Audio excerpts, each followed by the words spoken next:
le prophète sallallahu alayhi wa sallam, il rassemble les compagnons pour aller vers cette zone de Khaybar dans laquelle il y avait les juifs.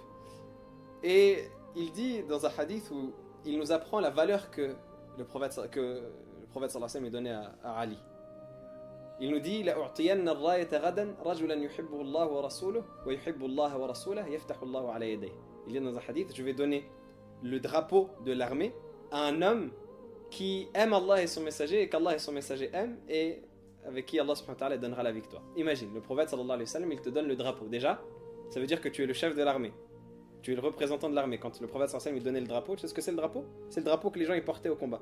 C'est-à-dire que c'est lui le représentant de l'armée. Hamil Liwa, c'était quelqu'un qui était très, très important dans la bataille.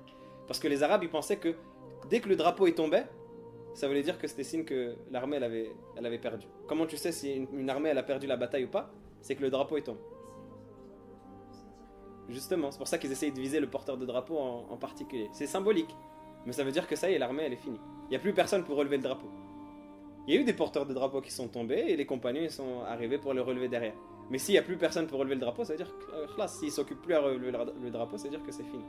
Donc Ali ibn Abi Talib, c'était lui le porteur d'étendard. Mais encore, il dit qu'Allah et son messager aiment. C'est-à-dire Allah et son prophète aiment cette personne-là et lui il aime Allah et son messager. Le prophète sallallahu alayhi wa sallam il témoigne de ça. Et yaftahullahu ala yadayhi, Allah subhanahu wa ta'ala lui accordera la victoire.